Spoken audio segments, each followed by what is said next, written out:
नमस्कार दोस्तों, कैसे हैं आप सभी। मैं हूं दिव्यांश। स्वागत करता हूं आपका दिव्यांश वर्तरे यूट्यूब चैनल पर। आप में से काफी स्टूडेंट्स के मुझे मैसेज आए थे, वो मुझसे बोल रहे थे कि सर अब बहुत ही कम समय बचा हुआ है, 10 से 15 दिन एग्जाम में बचे हुए हैं। हमको ऐसा लग रहा है कि हमने इतनी पढ़ाई कर ली लेकिन कुछ भी याद नहीं है। मतलब कि हमको ऐसा लग रहा है कि हमने कुछ पढ़ा ही नहीं है। देखिए, आपको सब कुछ याद आ जाएगा, ऐसा सभी के साथ हो सकता है, आप अकेले नहीं है। क्योंकि जब आप ज्यादा पढ़ाई कर लेते हैं, आप लगातार जब मेहनत करते हैं, आप मॉक टेस्ट वगैरह देते हैं और जैसे जैसे एग्जाम की डेट करीब आती जाती है, आपको एक पीयर प्रेशर महसूस होता है। उस वजह से आपको ऐसा लगता है कि हमें कुछ भी याद नहीं है, क्योंकि काफी ज्यादा हौच पौच हो जाता है आपके दिमाग में। इसलिए जस्ट आपको एक फीलिंग आती है कि आपको कुछ भी याद नहीं है, जबकि ऐसा है नहीं। ठीक है, तो देखिए, आपके मोटा मोटी रूप से 10 दिन आपके एग्जाम में बचे हैं जब मैं ये वीडियो बना रहा हूं। हो सकता है 12 दिन भी बचे हो। ठीक है, तो मैं मान के चलता हूं कि 10 दिन आपके पास बचे हैं। अब 10 दिन में आपको क्या करना है, तो मैंने एक शेड्यूल दोबारा से आपके लिए बनाया है।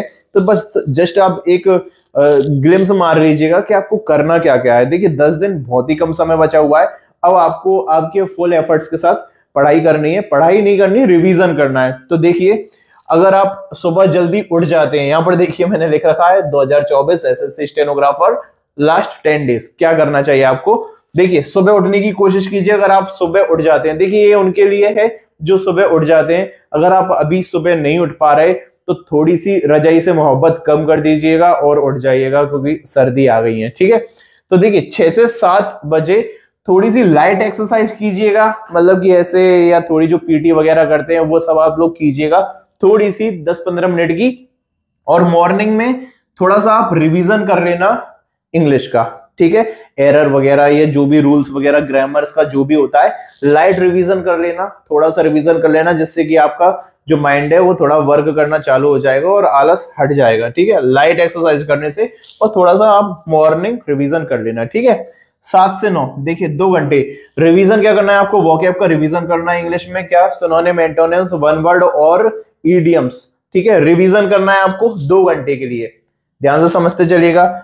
9 से 9:30 के बीच में आप ब्रेकफास्ट कर लेना, थोड़ा सा रिलैक्स कर लेना और नहा लेना साथ में। ठीक है, और ये लाइट एक्सरसाइज में जो आप लास्ट एक्सरसाइज करेंगे और जो भी आप दिनचर्या करते हैं वो उसमें इसको इंक्लूड कर लेना। और 9 से 9:30 के बीच में ब्रेकफास्ट कर लेना, नहा लेना। ठीक है, 9:30 से 12:30 तक फुल लेंथ मॉक टेस्ट जरूर लगाइएगा। ठीक है, कंप्लीट मॉक टेस्ट आपको लगाना है। चाहे आप प्रीवियस ईयर का एक कंप्लीट लगा लें, अगर आपने नहीं किया है तो कोई प्रीवियस ईयर का अगर सेट आपका बचा हुआ है, या आप उसको लगा लें। ये जो टोटल नया है, ठीक है, फुल लेंथ का मॉक टेस्ट आप लगाइएगा। फिर 12:30 से 1 बजे के बीच में आप क्या करिएगा? लंच कर लेना। ठीक है, बात कर लेना अपनी जाने मन से, या किसी से भी, बेबी से, सही सुपरस्टार से बातें कर लेना। ठीक है, फिर 1 से 3 के बीच में क्या करना है? जो आपने यहाँ पर मॉक टेस्ट दिया है उसका रिव्यू करना है, आपको एनालाइज करना है, और उसकी जो वोकेब है साथ में याद करते चले जाना। ठीक है, साथ में याद कर लेना। रिव्यू करना है आपको मॉक टेस्ट का। देखिए, अच्छा खासा समय दिया है, क्योंकि आपके 3 उसमें सब्जेक्ट आएंगे, इंग्लिश, रीजनिंग और जीके। तो रिव्यू अच्छे से कर लीजिएगा मॉक टेस्ट को। कुछ तो आपको याद होगा, कुछ और याद हो जाएगा। ठीक है, 3 से 5 के बीच में क्या करना है? रीजनिंग। ठीक है, कैसे करोगे अब वो आपके ऊपर है। अब 10 दिन में मैं कुछ नहीं बता सकता, लेकिन करना क्या है आपको? रीजनिंग करना। चाहे आप प्रीवियस ईयर के क्वेश्चंस करना, आप पूरे एक एग्जाम पैटर्न के हिसाब से 50 नंबर का आप करना रीजनिंग का सेट, या आप चैप्टर वाइज करना, जैसा आपको सुइटेबल लगता है। लेकिन करना क्या है आपको? रीजनिंग। 5 से 6 के बीच में करंट अफेयर्स पढ़ लेना। ठीक है, लेटेस्ट मत पढ़ना, थोड़े से पीछे के पढ़ना, 4-5 महीने के पीछे से पढ़ते हुए आना। करंट अफेयर्स कर लेना। ठीक है, और जीके का स्टैटिक जीके आ गया करंट अफेयर्स में, इसमें स्टैटिक भी बोल देता हूं, स्टैटिक जीएस भी आप कर सकते हैं। ठीक है, जो लूस एंड के सबसे पीछे लगी रहती है उसको कर लीजिएगा। 6 से 7 बजे के बीच में चिल करना, रिलैक्स करना, रील्स वगैरह देख लेना, जो भी आपको देखना है, फिर वही जाने मन से बात कर लेना। ठीक है, 7 से 9 के बीच में आपको जीके और जीएस करना है, रिवीजन करना है। नया कुछ भी नहीं पढ़ना है, याद रखना, सिर्फ और सिर्फ रिवीजन करना है। जो भी आपने जितना भी पढ़ा हुआ है, जो टॉपिक आपने छोड़ दिए छूट जाने दो, जो आपने पढ़ा हुआ है उसका रिवीजन करना है आपको। बस ये 10 दिन के अंदर कुछ भी नया मत पढ़ना।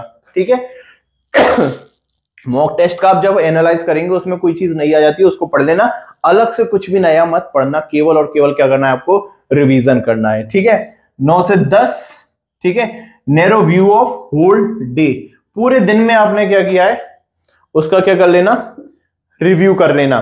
देखिए यहां पर मैंने जो मॉर्निंग रिवीजन आपको दिया है इसमें इंग्लिश के ग्रामर रूल्स वगैरह एक बार पढ़ते रह लेना, और जब आप फुल मॉक टेस्ट देंगे, मॉक लेंथ देंगे, तो यहाँ पर जब आप एनालिसिस करेंगे तो आपके जो क्लोज टेक्स्ट है, पैसेज वगैरह है, वो सब इसी के अंदर आ जाएंगे। देखिए 2 घंटे का बहुत बड़ा समय है और यहाँ पर आप इसकी तो प्रैक्टिस कर ही रहे हैं स्पीड की। ठीक है, फिर ये 10 बजे के बाद आपको जो करना है वो आप कर सकते हैं।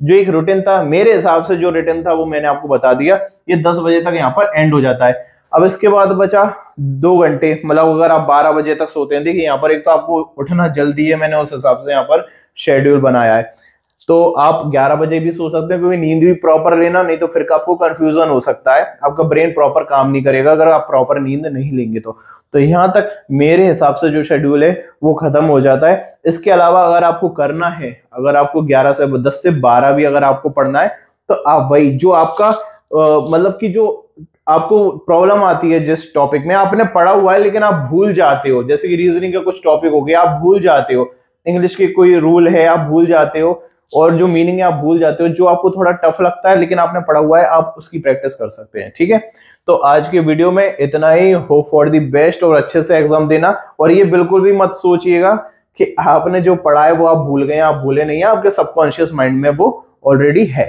ठीक है, मिलता हूं आपसे नेक्स्ट वीडियो में, तब तक के लिए धन्यवाद।